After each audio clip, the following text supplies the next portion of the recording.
Yo yo yo! Salut les turfeuses, salut les turfeurs, bienvenue pour un nouveau pronostic de Benoît Requin. Merci pour vos likes, pour vos commentaires. N'hésitez pas à vous abonner pour recevoir tous mes pronostics tous les jours et pour accéder à tous mes tickets pour la course du Quintet. Vous avez deux moyens, par mon site internet Benoît Requin ou par le bouton rejoindre. Ok, place au pronostic du Quintet du mercredi 31 mars, direction Marseille-Borély pour le Grand National du Trot.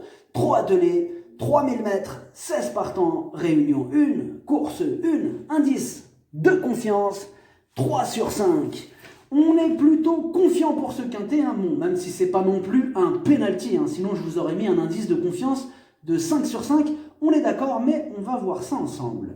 Petit retour sur le Quintet du mardi 30 mars.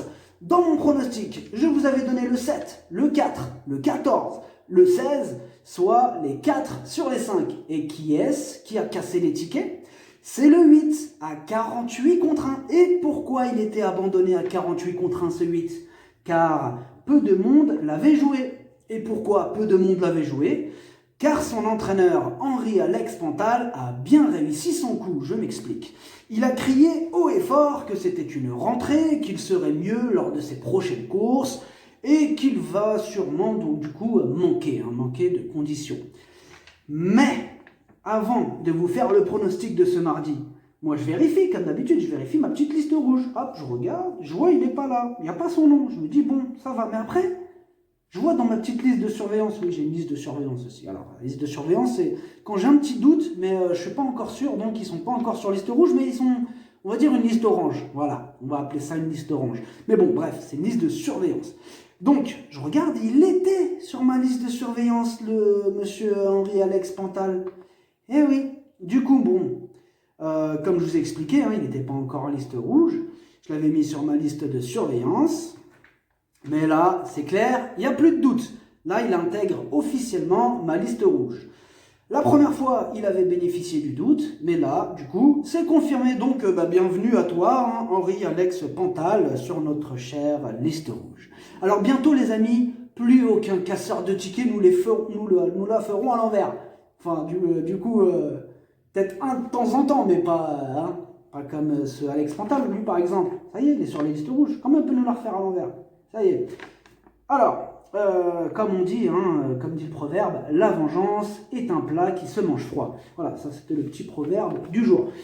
On ferme cette parenthèse, liste rouge et tout ça, tout ça. Pour les membres de mon site internet Benoît Requin et les membres Yo-Yo Total VIP, depuis le mois d'octobre, on a atteint la somme de 93 253 € de gains et on compte bien exploser les compteurs. Vous avez deux moyens pour récupérer mes tickets pour la course du Quintet, par mon site internet Benoît Requin ou par le niveau Yo-Yo Total VIP en passant par le bouton rejoindre. Et je compte sur vous les amis pour soutenir la chaîne Monde Viticole et je vous ai mis son logo à la fin de la vidéo. Ok, c'est parti, on commence le pronostic et on commence avec le numéro 1, Fiorello. Entraîné par Jean-Michel Bazir et piloté par le fils. Il traverse une belle période de forme, il est bien placé au premier poteau, là c'est pas le moment de le lâcher. On écoute Nicolas Bazir. Fiorello a bien travaillé en vue de cet engagement pour lequel il est très bien placé en tête. La piste de Borély devrait lui convenir, il doit affronter quelques jeunes, mais on y va avec des ambitions, il ne doit pas sortir du Quintet, il est capable de tout faire dans un parcours, c'est une belle chance. Il est plutôt chaud, hein.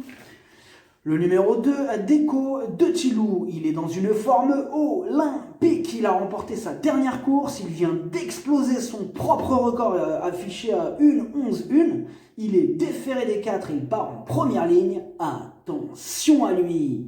Bon, par contre on n'aura pas les commentaires de l'entraîneur et c'est le seul numéro pour lequel on aura rien. On passe direct au numéro 3, Caviar du Vivier. Lui aussi est en forme, il vient de terminer deuxième derrière le très bon Enzo Dessart. Là il est pieds nus pour l'occasion, au premier poteau, il peut faire mal. Et on écoute Jean-Michel Baudouin, le terrible Jean-Michel Baudouin. Caviar du Vivier a montré qu'il était moins à son affaire sur la grande piste de Paris-Vincennes. Il a réalisé une très bonne valeur à Laval début mars pour son retour piste plate. Il est bien sur sa fraîcheur. Il ne dispose pas d'une première chance vu l'opposition, mais il ne faut pas l'écarter. Ça, c'était le petit conseil de Jean-Michel Baudouin. Le numéro 4, Elliott d'Ambry. Il fait face à un engagement en or, en première ligne. Déféré des 4 pour cette course qui est visée, il s'annonce redoutable. On écoute Eddy Plancheneau. Elliott d'Ambry n'a pas été marqué par son meeting d'hiver. S'il avait eu le passage début mars, il aurait pu s'imposer. Il faut le cacher absolument, ce qui comporte des aléas. Il est vraiment très bien et voyage bien d'ordinaire. Les 9 heures de camion ne vont pas le perturber. J'y vais pour gagner. Bon, là, il est super chaud, c'est clair. Le numéro 5, Gamble River. La régularité ne fait pas partie de ses principales qualités. Pourtant, de la qualité, ce n'est pas ce qui lui manque. S'il montre son vrai visage, il va en faire souffrir plus d'un sur sa route. Et on écoute Sébastien Garato. Gamble River n'a pas été en réussite au cours du meeting d'hiver. Fin février, il s'est précipité quand son driver lui a débouché les oreilles. Dommage, il venait comme un gagnant. Il va se plaire sur le profil plat, il peut suivre tous les trains, il est capable de terminer parmi les 4 premiers avec un bon départ. Le numéro 6, Général du Parc, il est sur la montante, comme le prouve d'ailleurs sa 5e place. Il avait été longuement arrêté en fait à cause d'un souci de santé.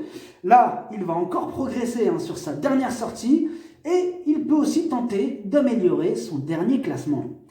On écoute Frédéric Pratt. Général du Parc avait été victime d'une fêlure dans un pied l'an dernier et avait donc été longuement arrêté. Il a couru en progrès dernièrement à Caen.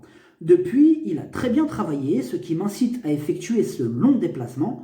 L'engagement est idéal et je compte évidemment sur lui pour terminer dans les 5. Le numéro 7, d'Extase Montaval. Elle aussi est en pleine progression. Mieux vaut oublier sa dernière sortie car il y a de la revanche dans l'air. On écoute Junior Guelpa. D'Extase Montaval avait effectué un break après de bonnes performances l'automne dernier. Elle est toujours plus performante au beau jour. Dernièrement à Laval, elle n'était pas au mieux. Elle est repartie dans le sud depuis pour y être soignée. Tout est rentré dans l'ordre. J'ai essayé de préparer au mieux cet engagement idéal. Ils sont beaucoup à l'avoir visé cette course comme vous le voyez. Le numéro 8, Davina du Capre. C'est la moins riche du second échelon. Totalement ferrée, sa tâche s'annonce délicate. On écoute David Alexandre. Davina du Capre a fait son devoir ces derniers temps. Elle est en bonne forme, toutefois, elle n'a pas un super programme et cet engagement ne lui est pas du tout favorable. Cela va être très dur pour elle, raison pour laquelle elle reste ferrée. Le numéro 9, Deganawida. Alors même si son objectif sera plutôt le 14 avril prochain, il sera tout de même déféré des antérieurs et il guettera la moindre défaillance des chevaux en vue. C'est mon deuxième casseur de tickets repéré. On écoute Stéphane Provost. Deganawida a très bien couru en dernier lieu sans artifice. C'était pour le préparer pour l'étape de Lyon, mais comme cette étape s'est creusée, on y participe. Il va défendre ses chances. Rendre 25 mètres n'est jamais simple, il va essayer de prendre un bon chèque, il sait tout faire au niveau tactique. Le numéro 10, Cache des Caillons, entraîné et piloté par Romuald Maurice, qui d'ailleurs est un super entraîneur, il est super honnête, franc, bref, il est au top Maurice. Revenons à son cheval qui est en forme, mais qui n'a plus beaucoup de marge à ce niveau de compétition. De plus, il va devoir rendre la distance. Il lui faudra un parcours en or pour espérer se mêler à l'emballage final, mais il a sa place dans un champ réduit. On écoute notre très cher Romuald Maurice. Cache des Caillons a bien couru en dernier lieu sur le tracé qui nous intéresse. Toutefois, ce ne sont plus des engagements faciles pour lui désormais. Je n'ai rien à lui reprocher. Le lot est beaucoup plus relevé cette fois-ci. Je vais lui donner un parcours le plus économique possible. S'il est 5e, il aura rempli son contrat. Le numéro 11, Décoloration. On ne la présente plus, elle est pétrie de qualité, elle est bien connue à ce niveau de compétition. Bon, elle aura surtout contre elle son rendement de distance, mais elle reste incontournable. On écoute Jean-Michel Baudouin. Décoloration a réalisé un excellent meeting d'hiver. Dernièrement, elle n'a pu pleinement s'exprimer, sans quoi elle aurait pu s'imposer. Elle est restée en pleine forme, ce n'est jamais facile de rendre la distance avec quelques bons éléments en tête, mais elle va se plaire sur les 3000 mètres. Je me déplace pour la victoire. Là, c'est clair. Le numéro 12, Crêpe de Satin. On ne peut pas dire qu'elle brille par sa régularité. Elle sera pieds nus pour l'occasion, mais aux 25 mètres, elle va devoir sortir le grand jeu pour espérer terminer dans la bonne combinaison. Et on écoute Stéphane Provost. Crêpe de Satin stresse de temps en temps, comme cela s'est passé ces temps-ci. En dernier lieu, elle a rassuré. Ici, c'est une chance secondaire. Elle va être saillie dans pas longtemps et ce sont ses dernières cartouches. Il faudrait qu'il y ait pas mal de défaillances pour qu'elle soit à l'arrivée. Le numéro 13, Black d'Argent. Il a 10 ans, mais il est toujours en forme, comme le prouve d'ailleurs sa dernière sortie. Il affiche 50% de réussite à Marseille. Il va devoir rendre 25 mètres ce mercredi. Bon, il en est capable, mais j'ai pris le risque de le mettre en cheval de complément.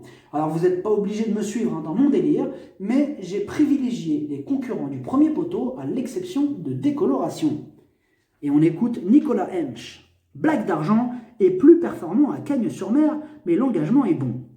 Cependant, je ne pense pas qu'il ait une chance de disputer la victoire, vu les chronos des chevaux s'élançant au premier poteau. Je le vois plus pour être 3e, 4e ou 5e, il faudra un parcours limpide. Le numéro 14, Black Jack From. On ne présente plus ce spécialiste de la disqualification. C'est 7 dernières courses, 7 fois au galop. Et comme d'habitude, avec lui, ce sera tout ou rien. On écoute David Beckert. Black Jack From est resté à la maison depuis sa prestation de mardi dernier à Borelli. Je l'ai attelé une fois et je n'ai rien inventé. Il est en condition. Tout le monde le connaît. Il reste sur 7 disqualifications. On n'a pas de pression. Au papier, c'est un bel engagement. On court pour prendre de l'argent. Le numéro 15, Éclat de Gloire. Il est archi régulier, confirmé à ce niveau, mais il doit rendre 50 mètres et il restera ferré. Là, il a un engagement en or qui va tomber le 10 avril à 5 000 € du plafond. Je l'écarte.